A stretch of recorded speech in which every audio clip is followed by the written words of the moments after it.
Hey!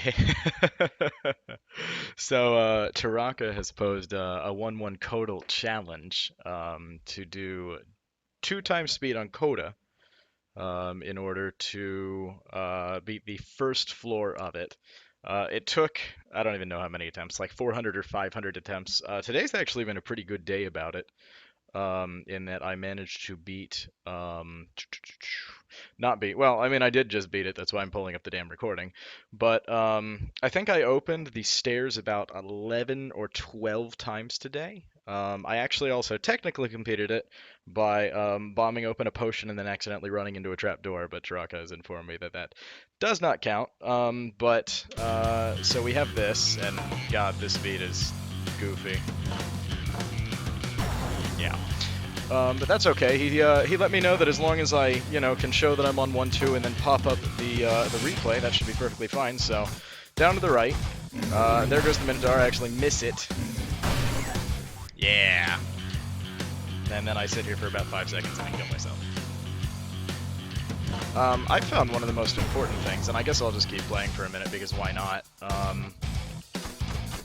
I found one of the most important things is that your brain actually tricks you in that you can't think about where you're going to be going. You just have to count the beats and be ready to move. I really should swap over to Girlfriend Records. I actually don't like this mode. Out of habit, I've been using Jackdal's Double Jewels mod instead of the Double Tempo mod. Man, now that I've done it, my hands are shaking too much that I can't do it again. Though, I mean, it took about 600 attempts. It's not like it's going to be easy to do again. Actually, I don't even know why I keep having this video up. I probably should just pull it down and send it to Raka.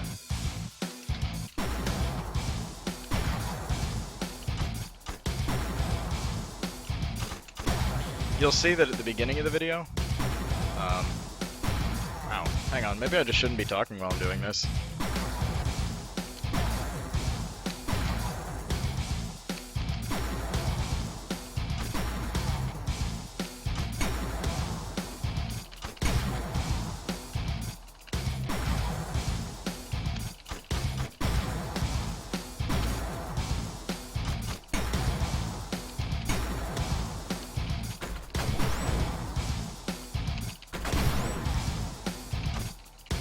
There we go. Now that my hands are shaking a little less, I can play a little bit more.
So, what I'm looking for here, and what you might notice is that a lot of times I just kind of aim for a dirt wall and then dig in one direction.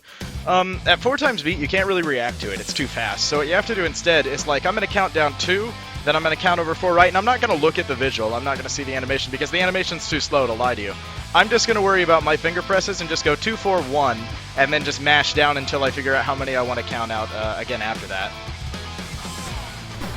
And that's kind of what I'm talking about, because you can't react to it. If I look for the animation and go, oh, here I'm at the bottom wall, now I need to turn, you'll die. So instead, you just count the beats and worry about that.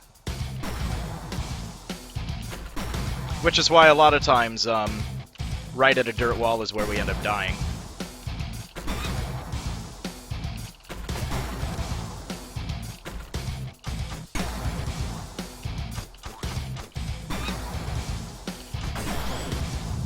I think the most frustrating part about the challenge is that you don't get to make decisions how you want to. You just have to guess based on what you understand about the game and hope that your guess turned out right. And it's for that reason that I'm focusing my middle and pin and ring finger on down and right. I have the index finger ready for left. As you can see there, I managed to go left, but I waited on the end. I waited on reacting to see that I'd picked up the bomb for my next input, which killed me. And again, you can't do that. You have to trust that you understand the game well enough that when you count the beats, you understand what's going to be the result.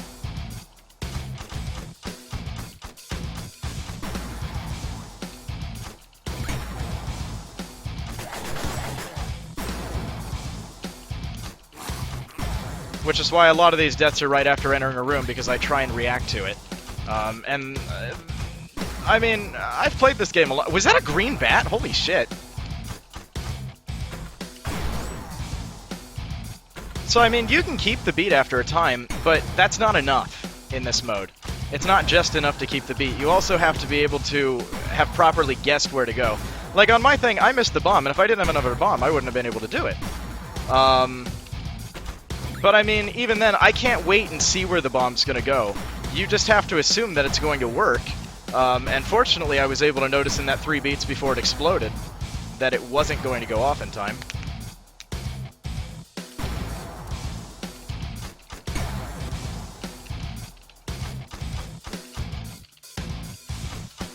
Nope.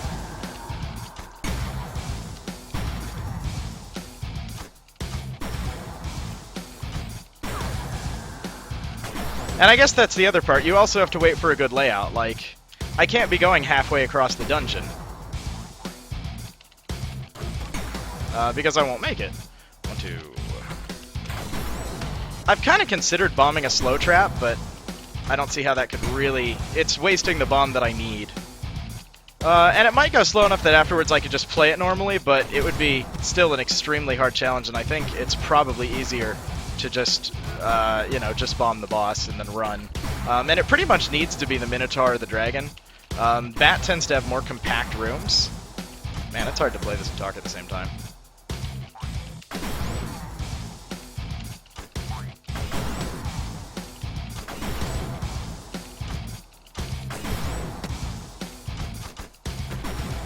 Alright, I've done this enough, and there's no point in continuing because it's just going to be me dying to things for about like another 3 hours. But that's kind of my line of thinking and how I was doing this, and sort of a I don't know, an idea behind what I wanted to do, as well as there you go. I guess just to verify that I wasn't 4 times. You can see it's 4 times. I don't really know why I'm doing this.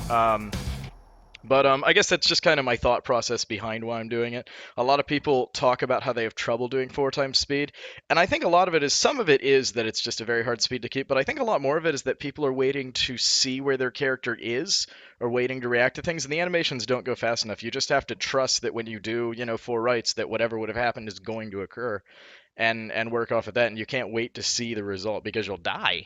I'm gonna send this to Teraka, and fuck yes, that's 2, I guess technically 3 times I've finished 1-1.